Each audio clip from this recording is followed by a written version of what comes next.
So those of you who were here in December, you discovered it was actually, I'm doing the reverse on this. Michael Matias is a teenager who was one of the stars of our last event. So I gave him his own session. His job profession is teenager, and this is a topic of growing up in real time. And I thought that it's kind of interesting how we, the older people, are dealing with these technologies. But I thought it'd be kind of fun to find out what kids were doing. And I did invite your friends to come, right? So your friends were busy? So come have a seat. Your dad's gonna come here?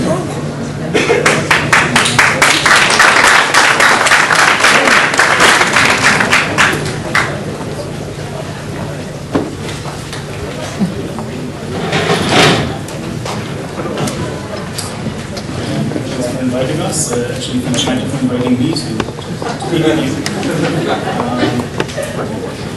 So actually, why don't we start a little bit, last panel actually we were talking about YouTube and music and all that stuff. What are you watching on YouTube? Mainly music videos and mainly music related. What kind of music? What do you like? I like the Beatles. Mainly that's my favorite band. Okay. Some newer stuff Also like Bon Jovi.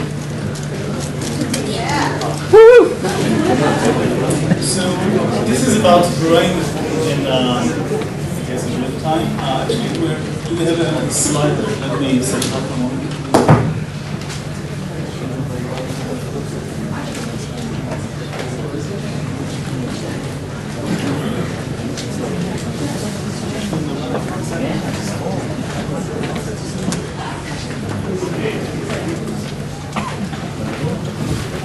About growing in real time. So how was life before the web actually? What's the difference for you? I don't remember having one. I was born into the web. Okay, that's quite different than some of the people sitting in this crowd. So the generation doesn't know how it started, right? How many hours do you spend on the web? About 5 hours a day. And that doesn't mind that I come home at 4 o'clock from school. So time for homework? Actually, I do it on the web, the homework. On the web? Yeah. The homework? Yeah. How do you do that? What do you do? And I spend all day with computers doing classes. Every class is a laptop, so I use the web and like all the homework I have is in Google Docs or sharing and looking up information on the web. So how old are you? 14. And what about TV? I know that you're watching TV. Actually, all computers.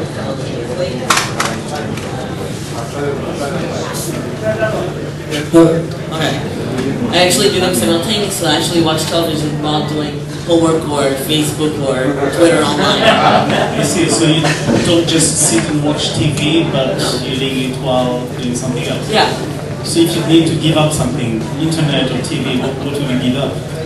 I don't think you can give up anything. It's like choosing between mom and dad. I mean,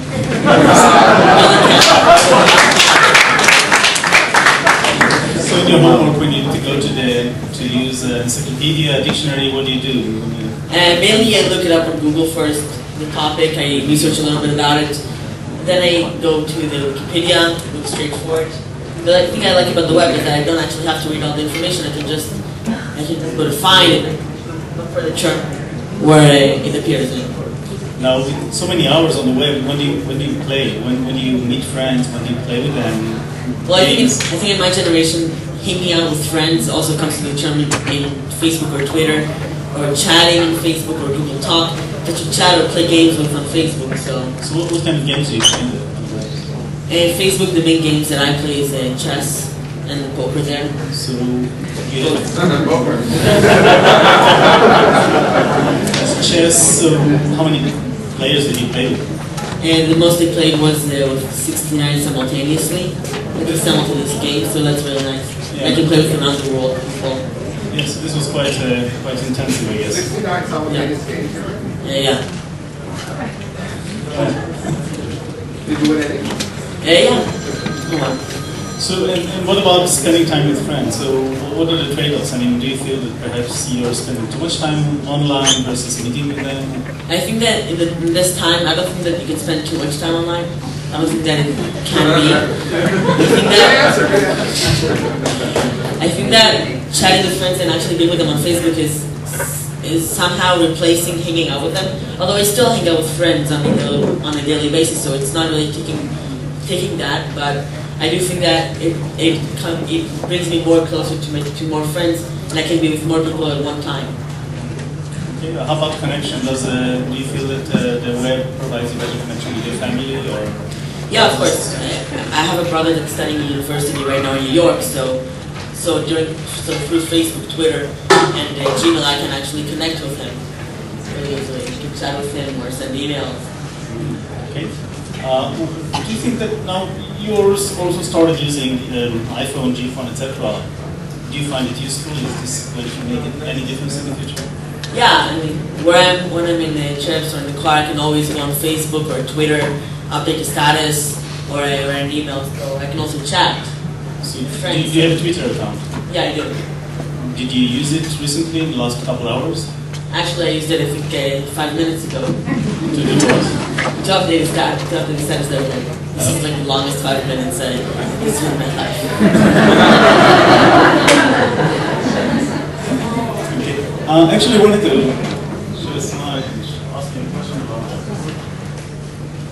So, that's a picture I took at 4 o'clock in the morning, I think, or something like that, in New York. Can you explain what do we see here? When I went with my family on a trip to New York for my brother's graduation from university, it's been at a time where I had all the finals in my classes. So when my math class was studying for its math finals, so it was very crucial that I would be part of the class. So I actually had a video conference with the class at that time.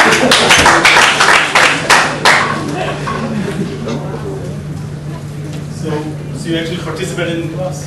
Yeah, so I could talk with the teacher, I could discuss with friends math problems, and it was great. Well, I remember your teacher was saying, well, I was half asleep, but I remember the teacher saying to you at the end, Michael, this is great, but you're not going to be able to put it off in high school, right? What did you answer? I answered yes, I will.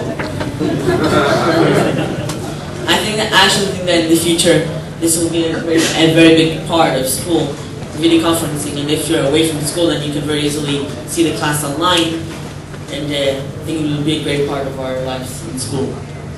So even though you were born into the web, it changed quite a bit over the last years. I mean, some Twitter, Facebook were not even around when you were younger. What do you think is going to change 5-10 years from now? Assuming that there are still laptops, I don't think there will, but maybe there will be. I do have some thoughts about what will happen. One thing that I really hope will happen is that I will be able to just say a phrase, and then I will think of something and it will appear on my laptop. And like in the Google search or a Facebook term or a Twitter term, that's right now. Anything else? There are so many things that could happen. Just start listening to them, pointless. Okay. Any questions from the audience? Cool. What about girls? Do you have a girlfriend? No, not right now.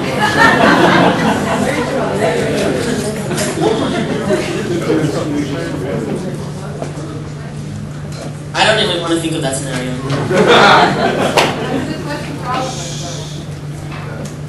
Do you read books? I used to read a lot of books, and then I met with the internet.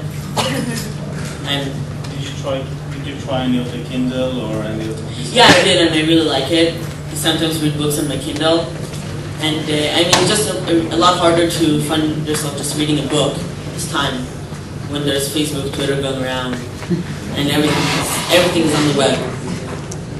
How many Facebook friends do you have? Around 300.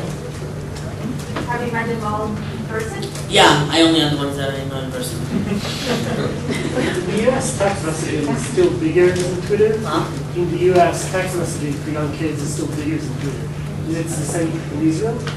And I know that with my friends, we don't text message. On the phone, we mainly use Twitter and Facebook to communicate. Like on Facebook, there's so many ways to talk to people, and also on Twitter. So. But your older brother and sister do use texting more than you do? Yeah. They're older generation. Yeah. longest amount of time you ever go not being online, and how do you feel when you're not online? And I think I'm not online when I have to not be online. Like when I'm away from computers or technology. What do you think? Yeah, I think that's the longest time.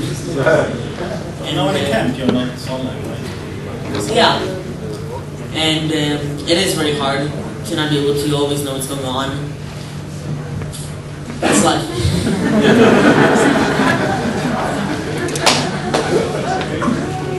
Do you ever feel distracted by technology? Not really. I think that technology is now the biggest part of the world. And I don't think that it's actually distracting because I think that everything is in technology right now. It's just too much information. Okay. Too much information. I think that I don't think there's too much information on the web, but it is kind of annoying that if I have to look something for school, like in Wikipedia or like different phrases, different information that I have to, then every site gives me different things because like in Wikipedia, other people can edit it as well. So it's kind of different. Thank you.